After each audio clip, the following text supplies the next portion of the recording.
¿Qué es el pecado? Por Virgilio Krug, parte 3. Hacer acepción de persona.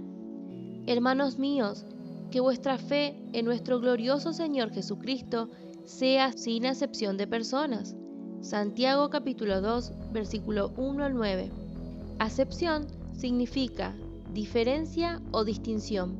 Esta es una actitud del corazón humano que se manifiesta en hecho, y la palabra de Dios lo considera pecado. La tendencia de hacer acepción de persona está en nuestra vieja naturaleza y a veces, sin darnos cuenta, estamos cometiéndolo. Por la carta de Santiago, entendemos que en la congregación en Jerusalén había muchas personas adineradas y también muchos pobres. Habiendo una diferencia marcada entre ambos niveles, algunos estaban prefiriendo a los ricos por su posesión y menospreciando a otros por su pobreza, pecando así contra Dios. Por supuesto, tal actitud ofende a nuestro Señor Jesucristo, quien se hizo pobre siendo rico, para que vosotros con su pobreza fueseis enriquecidos. Segunda de Corintios capítulo 8 versículo 9. Despreciar a un pobre por su pobreza es ofender a Jesús. Ciertamente, la palabra de Dios nos enseña a respetar a los demás, pues como hijos de Dios debemos ser respetuosos. Pero otra cosa es dar preferencia a ciertas personas por lo que tiene o lo que es en la vida natural. Eso es pecado. También la palabra nos enseña: los ancianos que gobiernan bien sean tenidos por digno de doble honor, mayormente los que trabajan en predicar y enseñar. Primera de Timoteo capítulo 5 versículo 17. Si queremos honrar a alguien, debemos hacerlo con aquellos que son fieles al Señor. El hacer distinción o diferencias entre una u otra persona, por cualquier motivo que no sea por su fidelidad al Señor, es una tendencia de la vieja creación. Está tan arraigada en nosotros que no nos damos cuenta muchas veces y lo pasamos por alto, pero Dios no. Nuestro Padre Celestial, de quien tenemos la filiación divina, no hace acepción de persona. Vea Deuteronomio capítulo 10, versículo 17. Porque Jehová, vuestro Dios, es Dios de dioses y Señor de señores, Dios grande, poderoso y temible, que no hace acepción de personas ni toma cohecho. Job capítulo 32, versículo 21. Job capítulo 34, versículo 19. ¿Cuánto menos a aquel que no hace acepción de personas, de príncipes, ni respeta más al rico que al pobre, porque todos son obra de sus manos? Proverbios capítulo 24 versículo 23. También estos son dichos de los sabios: hacer acepción de personas en el juicio no es bueno. Capítulo 28 versículo 21. Hacer acepción de personas no es bueno. Hasta por un bocado de pan prevaricará el hombre. Hechos capítulo 10 versículo 34. Entonces Pedro, abriendo la boca, dijo: en verdad comprendo que Dios no hace acepción de personas. Romanos capítulo 2 versículo 11. No hay acepción de personas para con Dios. Gálatas capítulo 2 versículo 6. Pero de los que tenían reputación de ser algo, los que hayan sido en otro tiempo, nada me importa. Dios no hace acepción de personas. A mí, pues los de reputación, nada nuevo me comunicaron. Efesios capítulo 2 versículo 9. No por obras, para que nadie se gloríe. Colosenses capítulo 3 versículo 25. Mas el que hace injusticia recibirá la injusticia que hiciere, porque no hay acepción de persona. Y primera de Pedro capítulo 1 versículo 17. Y si invocáis por Padre a aquel que sin acepción de personas juzga según la obra de cada uno, conducíos en temor todo el tiempo de vuestra peregrinación. Dios no acepta la persona de nadie. El rico no se salva ni se condena por su riqueza, tampoco el pobre por su pobreza. Dios ofrece la salvación por medio de su Hijo Jesús, y los que creemos en Él somos aceptos en el amado. Recordemos que delante de Dios todos pecaron y están destituidos de la gloria de Dios, y todo aquel que cree en el Señor Jesucristo será salvo. Dios acepta al que acepta a su Hijo. Necesitamos juzgarnos a nosotros mismos para no hacer acepción de personas. Si no nos juzgamos a nosotros mismos, Dios va a juzgarnos, y eso implica pérdida. Si juzgamos la carne con sus pasiones, estaremos apreciando a quienes aman al Señor, mirando y viendo a nuestros hermanos en Cristo, y allí no hay diferencia.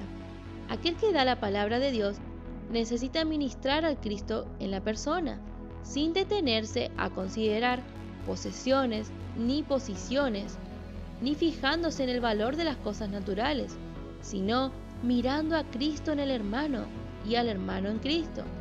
Él es igualmente precioso a los ojos de Dios en cada creyente. La adivinación, porque como pecado de adivinación es la rebelión. Primera de Samuel, capítulo 15, versículo 23. La adivinación es una práctica supersticiosa de buscar y distinguir señales y enigmas por medio de hechicería o idolatría. La ley y los profetas la condenan como reliquia engañosa del paganismo y la prohíben porque es abominación a Dios. La adivinación es parte de la hechicería y a veces se traduce observar los tiempos o ser adivino. Todas esas cosas fueron prácticas paganas y están muy ligadas con la idolatría. Quizás sean hermanas y son prácticas satánicas. Israel sabía muy bien que no debía practicar la adivinación ni consultar con adivinos. La razón es muy evidente: es abominación a Dios. Cuando entres a la tierra que Jehová tu Dios te da, no aprenderás a hacer según las abominaciones de aquellas naciones. No sea hallado en ti quien haga pasar a su hijo o a su hija por el fuego, ni quien practique adivinación, ni agorero, ni sortílego, ni hechicero, ni encantador, ni adivino, ni mago, ni quien consulte a los muertos, porque es abominación para con Jehová. Cualquiera que hace estas cosas, y por estas abominaciones Jehová tu Dios echa a estas naciones delante de ti. Perfecto serás delante de Jehová tu Dios, porque estas naciones que vas a heredar a agoreros y adivinos oyen, mas a ti no te ha permitido esto Jehová tu Dios. Deuteronomio capítulo 18, versículo 9 al 14. Note que todas estas abominaciones son compañeras: idolatría, hechicería, adivinación. Dios había hablado expresamente respecto a esas abominaciones. Si Israel quería conocer algún enigma o señal, tenía que consultar con Dios y esperar de él la respuesta. No le era permitido ir a los hechiceros. Por causa de esas abominaciones, Jehová iba a destruir a los amorreos, moabitas, filisteos. Israel no debía tener contacto con ninguno de ellos. Para evitar la contaminación con tales abominaciones, no debían ni preguntar qué hacían o cómo lo hacían.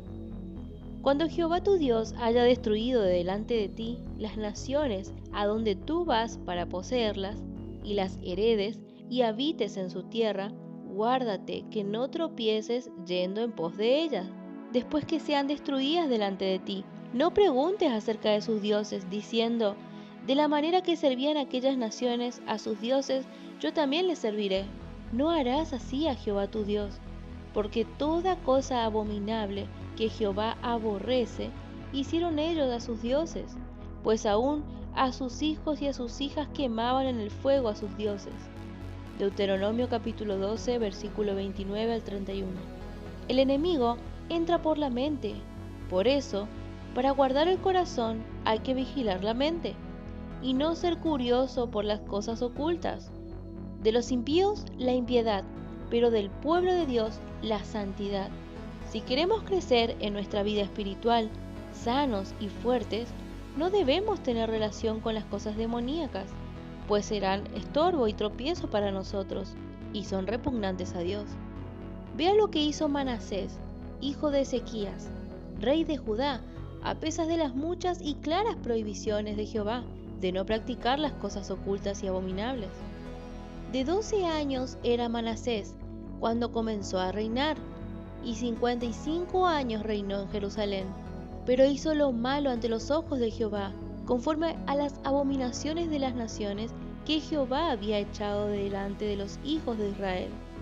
Porque él reedificó los lugares altos que Ezequías su padre había derribado y levantó altares. Segunda de Crónicas, capítulo 33, versículo 1 al 9. El creyente no puede recurrir a los hechiceros, ni a los curanderos, los adivinos, etc. Esas cosas son abominaciones a Dios. En el Nuevo Testamento leemos acerca de una muchacha que tenía espíritu de adivinación. Aconteció que mientras íbamos a la oración, nos salió al encuentro una muchacha que tenía espíritu de adivinación, la cual daba gran ganancia a sus amos, adivinando. Esta, siguiendo a Pablo y a nosotros, daba voces diciendo: estos hombres son siervos del Dios Altísimo, quienes os anuncian el camino de salvación. Y esto lo hacía por muchos días. Mas desagradando a Pablo, éste se volvió y le dijo al espíritu: te mando en el nombre de Jesucristo que salgas de ella. Y salió en aquella misma hora, pero viendo sus amos que había salido la esperanza de su ganancia, prendieron a Pablo y a Silas y los trajeron al foro ante las autoridades. Hechos capítulo 16, versículo 16 al 19. Un espíritu de demonio, posesionándose de ella, le hacía adivinar. Ella era esclava del diablo y de aquellos hombres a quienes daba ganancia adivinando por dinero. Pablo reprendió a ese espíritu mentiroso y ella quedó libre. La adivinación no es de Dios, es obra satánica, y recurrir a ella es pecado. Muy parecida a la adivinación es la rebelión, porque como pecado de adivinación es la rebelión. Primera de Samuel capítulo 15, versículo 23. Rebelarse es ponerse en contra, oponerse. La rebelión es una actitud del corazón humano que hoy día en la sociedad es aceptada como una actitud correcta. La Biblia la compara a la adivinación, que como vimos, Dios abomina. Así la rebelión es pecado, es abominación a Dios. Bajo la dispensación de la ley, el hijo contumaz y rebelde era apedreado en la puerta de su ciudad. Deuteronomio capítulo 21, versículo 18 al 21. Varias veces Israel es llamado pueblo rebelde y su ciudad, ciudad rebelde. Dios, quejándose de su pueblo, dijo: oíd cielos y escucha tú, tierra, porque habla Jehová. Crié hijos y los engrandecí, y ellos se rebelaron contra mí. Isaías capítulo 1, versículo 2. Dios eligió a Abraham, le bendijo, cuidó de él y de su descendencia, hizo de él una nación grande. Pero los israelitas se rebelaron contra Dios, se pusieron en contra de él. Y no sean como sus padres, generación contumaz y rebelde, generación que no dispuso su corazón, ni fue fiel para con Dios su espíritu. Salmo 78, versículo 8. Dios no quería que los hijos siguiesen los caminos de los padres, pero no hubo caso. Entre tanto, mi pueblo está adherido a la rebelión contra mí. Aunque me llaman el Altísimo, ninguno absolutamente me quiere enaltecer. Oseas capítulo 11, versículo 7. Dios dice que su pueblo está pegado o unido a la rebelión, pero hay esperanza. Hay promesa para el remanente de Israel. Yo sanaré su rebelión, los amaré de pura gracia, porque mi ira se apartó de ellos. Oseas capítulo 14, versículo 4. La ley solamente tenía un remedio para los rebeldes: piedras, pero la gracia tiene sanidad. La rebelión es herida, es llaga, y Dios promete sanarla. Yo soy el que borro tus rebeliones por amor de mí mismo, y no me acordaré de tus pecados. Yo deshice como una nube tus rebeliones, y como niebla tus pecados. Vuélvete a mí, porque yo te redimí. Isaías capítulo 43, versículo 25 y capítulo 44, versículo 22. Estas son palabras proféticas para el remanente de Israel. La sangre de Jesús es eficaz para sanar las rebeliones, para borrarlas desde delante de Dios. Como pecadores en Adán, por naturaleza, somos rebeldes a Dios. Profesan conocer a Dios, pero con los hechos lo niegan, siendo abominables y rebeldes, reprobados en cuanto a toda buena obra. Pero nosotros también éramos en otro tiempo insensatos, rebeldes, extraviados, esclavos de concupiscencias y deleites diversos, viviendo en malicia y envidia, aborrecibles y aborreciéndonos unos a otros. Tito capítulo 1 versículo 16 y capítulo 3 versículo 3. Merecíamos la muerte como el hijo contumaz y rebelde.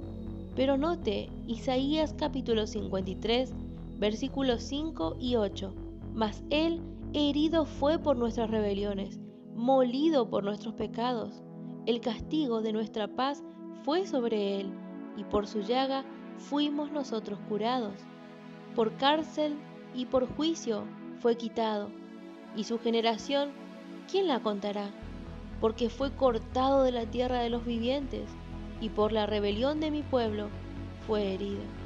Jesús llevó sobre sí nuestros pecados o nuestras rebeliones, y por su llaga fuimos curados de la rebeldía. No podemos menospreciar a Israel por su rebelión, porque nosotros también éramos lo mismo, y por la sangre de Jesús fuimos curados. Porque Dios sujetó a todos en desobediencia, para tener misericordia de todos. Romanos capítulo 11, versículo 32. La naturaleza vieja es rebelde, y por eso, en un descuido, brota y aparece. Vemos en David esa verdad. Ten piedad de mí, oh Dios, conforme a tu misericordia, conforme a la multitud de tus piedades, borra mis rebeliones, porque yo reconozco mis rebeliones, y mi pecado está siempre delante de mí. Salmo 51, versículo 1 y 3.